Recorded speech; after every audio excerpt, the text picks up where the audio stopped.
না, এটা হার জিত আছে খেলায়। তো আমরা এখনও সেমিফাইনালে আছি, ফাইনালে ওঠার চেষ্টা করব ইনশাল্লাহ। আর আমাদের সামনের ম্যাচ ইন্ডিয়ার সাথে মেবি। তো আমরা এখন আজকে রিকভারি হচ্ছে, তো কালকে থেকে আমরা প্র্যাকটিস শুরু করব ইনশাল্লাহ।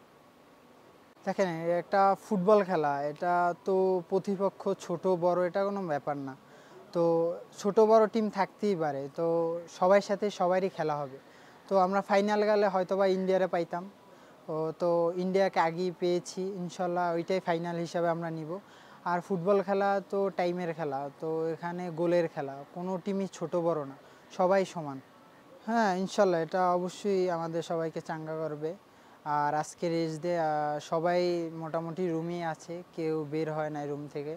তো সবাই হাসি খুশি আছে, কোনোভাবে কোনো নাই। তো ইনশাল্লাহ আমরা সামনের ম্যাচটার দিকেই ফোকাস রাখছি। স্কোর তো আমি একলা করি নাই, আমাকে নিশ্চয়ই আমি একলাই কিছু করি নাই, আমার টিমমেট সাহায্য করছে দেখে আমি স্কোর করছি। তো আমরা কোচের প্ল্যান অনুযায়ী আমরা খেলতে পারছি, এর জন্যই হয়তো বা স্কোর পাইতে আসি। তো সামনের ম্যাচেও কোচ যেভাবে নির্দেশনা দেবে ওইভাবে খেলতে পারলে ইনশাল্লাহ আমরা আবারও স্কোর পাবো এবং আমরা ম্যাচটা জয় হব ইনশাল্লাহ। হ্যাঁ, এটা একটা ফুটবলের অংশ, এটা কোনো ব্যাপার না। আল্লাহর রহমতে সেরাবনও জানে বা আমাদের টিমমেট সবাই জানে। ওদের সেরাবনের সাথে আমরা সবাই কথা বলছি, এটা নিয়ে আমরা এখনো ওভাবে কিছু ভাবছি না। আসলে আমরা হয়তো আমরা গ্রুপ পর্বের ম্যাচ একটা হেরেছি, বাট আমরা চ্যাম্পিয়নশিপ থেকে এখনো সরি নাই। তো হার থেকেই কিন্তু মানুষ শিক্ষা নেয়। তো আমরা এখান থেকে শিক্ষা নিয়ে আমরা সামনে এগিয়ে যেতে চাই। আসলে আমরা গত 20 তারিখে ম্যাচ খেলেছিলাম, 20 তারিখের পরে 21 তারিখ আমাদের আমরা রিকভারি করছি, এরপরে 22 তারিখ আবার ম্যাচ খেলছি। তো একদিন পরে ম্যাচ খেলা আমাদের একটা টায়ার্ডনেসের একটা বিষয় থাকে, টোটালি আমরা ওইভাবে রিকভারি করতে পারি নাই বা রেস্ট পাই নাই। তো আজকের দিনটি কোচ আমাদেরকে রেস্ট দিয়েছে, তো এখান থেকে রেস্ট নিয়ে আমরা পরের ধাপে এগিয়ে যেতে চাই আর কি।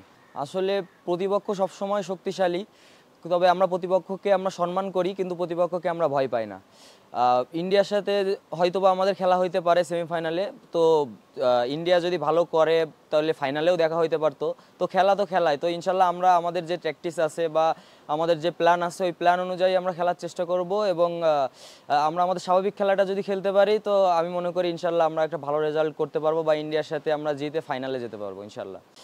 ভুটানের সাথেও যদি হয় তা আসলে আগেই বলছি যে প্রতিটা টিমই শক্তিশালী বা প্রতিটা টিমই এখানে এসেছে তারা ভালো কিছু করার জন্য বা চ্যাম্পিয়নশিপ বা চ্যাম্পিয়ন হওয়ার জন্য। তো আমাদের টার্গেটও একই রকম, বাট আমরা আমাদের যেটা বললাম যে আমাদের কোচ আমাদেরকে যেভাবে আমরা খেলতেছি বা আমাদের প্ল্যান আছে এই অনুযায়ী যদি আমরা খেলতে পারি ইনশাল্লাহ প্রতিপক্ষ যেই হোক না কেন আমরা আমাদের স্বাভাবিক খেলাটা দিয়ে আমরা জয়ী হয়ে ইনশাল্লাহ ফাইনালে যাব। আমরা এখানে খেলতে এসেছি, আমরা দেশের হয়ে প্রতিনিধিত্ব করতে এসেছি। আমরা যে 23 জন আমরা প্লেয়ার আছি, তো প্লেয়ার আমরা একটা পরিবার। তো এখানে ভুল ত্রুটি থাকবেই, তো আমরা সবাইকে সাপোর্ট করতেছি, বিভিন্নভাবে কথা বলতেছি। তো এভাবে আমরা কথা বলে আর কি ইনশাল্লাহ আমাদের যে ভুলগুলো এগুলো আমরা শুধরে নেব ইনশাল্লাহ। খেলতে গেলে মিস্টেক হবেই। তো আমি যখন খেলা শুরু করি তখন আমার কোচ আমাকে বলেছিল যে তুমি খেলতে গেলে মিস্টেক হবে, বিশ্বের যত বড় প্লেয়ার হোক বা সেরা প্লেয়ার হোক মিস্টেক করবে, তবে ডে বাই ডে এই মিস্টেকের সংখ্যাগুলো কমাইতে হবে। তো this is the part of the game. So আমরা হয়তো ভুল করছি, বাট এই ভুল থেকে শিক্ষা নিয়ে আমরা সামনে এগিয়ে যেতে চাই ইনশাল্লাহ।